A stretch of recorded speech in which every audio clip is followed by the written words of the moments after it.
What's up, guys? Welcome back to my channel. My name is Ariel and I am the co-founder of Flourish Lashes. So in today's video, I'm going to be breaking down one of the most simple retention fixes that you can get out there. This is something that isn't talked about enough, and I promise you it can change your retention forever. So you don't want to miss this. Okay, so when it comes to retention, everything matters. All the little things matter. All the big things obviously matter, but the little things are the things that we don't necessarily think about that actually make a huge impact in our overall set, our overall retention, the overall happiness of our clients. So I'm going to give you guys a really simple tip that can change your entire retention game, but it's based on not just your application, but the order in which you apply your lashes. Okay, so one thing that I was taught when I started lashing was how to actually go about applying my lashes. Now, it didn't necessarily work for me, and I ended up switching it out throughout, my journey and being a lash artist, but I have managed to kind of figure out a way around it and how I want to work with my application. But one thing I want to talk to you guys about is the order in which you apply your lashes. So when I say the order, I'm talking about what does your technique look like? Do you actually pick up your lash, then isolate, then dip it into your adhesive and then apply? Or do you isolate first, then go ahead and pick up your lash, dip it, and then apply? Now, this is a huge, huge thing that we don't talk about.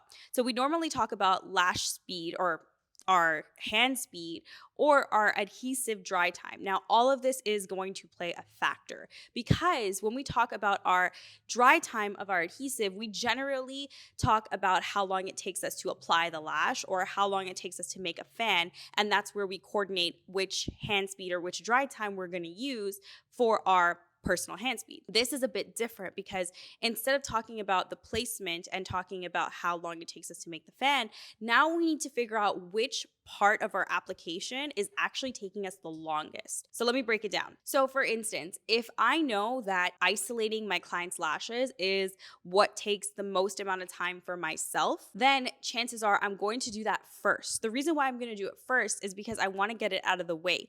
And because I'm doing that first, it means that there's no adhesive being applied or being dipped into to make sure that I'm not wasting time. So let's say it takes me longer to isolate my lash. I'm going to go ahead and isolate my lash first. Then I'm going to go ahead and get my lash extension and put it into my adhesive and apply, because I know it's not going to take me as long to place the lash as it is going to take me to actually isolate the lash. But let's say it takes longer for you to actually make the fan. So if we're talking about volume fans. Now, if it takes you longer to make the fan, then I'm actually going to make the fan first. In that scenario, what I would do is I would do a bit of a double dip. I would make the fan first with a minor amount of adhesive, then I would isolate my lash, and then I would go back into the adhesive and then apply it. Reason being is because you want to make sure that your adhesive is at the optimal point when you're actually applying it. You never want your adhesive to cure prematurely or earlier than you're actually placing your extension, because that is one thing that you're never going to actually see with your eye, and you're never going to know if it's actually affecting your retention until your client comes back or starts complaining. And that's what we want to avoid at all costs. Now, this is something that a lot of you may take into consideration or just do subconsciously, and that is amazing. But this is for my lash artists that are struggling and don't know why, because micro movements make a massive difference when it comes to lashing. It is such a big deal and can impact your set in a way you couldn't even imagine. Just changing minimal things can change your overall look of your set as well as your retention. And we all know retention is finicky, lashing is tedious, and that means that the little things matter the most. So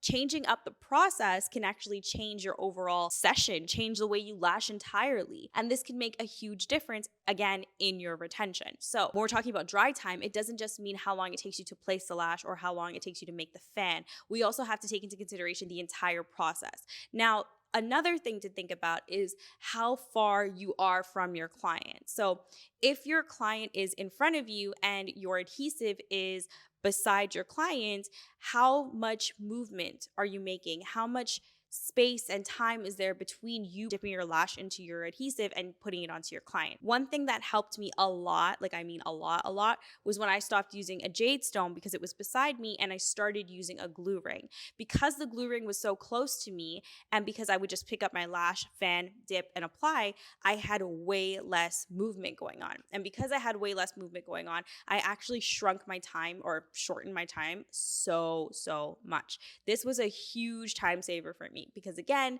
micro movements are key. And that was one of the biggest changes I made that made a huge impact in the way that I lashed. Now, the reason why I'm actually even talking about this is because everyone's always looking for a quick fix, or they're looking for, that one answer that's going to change their entire problem or, completely fix it. And I really need to emphasize to you guys that lashing is tedious. Lashing has so many factors. It may seem like a very simple concept, which in hindsight it is, but it's the little things that are in between that make a huge difference between a good lash artist and a great lash artist.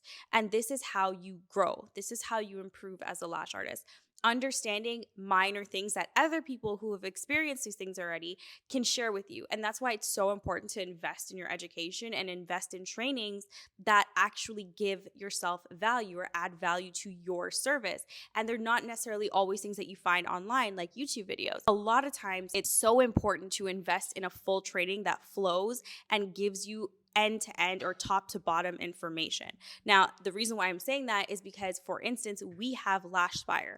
Lashspire is a full volume training course where me, myself, and Yogi Slash and Beauty are touring across the states to share with you guys all of our tips and tricks. So things like this that can make a huge difference and make a huge impact in your career and in your lash journey that we've experienced and we've gone through and we can share with you. And these are things that we can indicate that this is why you're having your issue. So it's so important for you to not just take free information out there.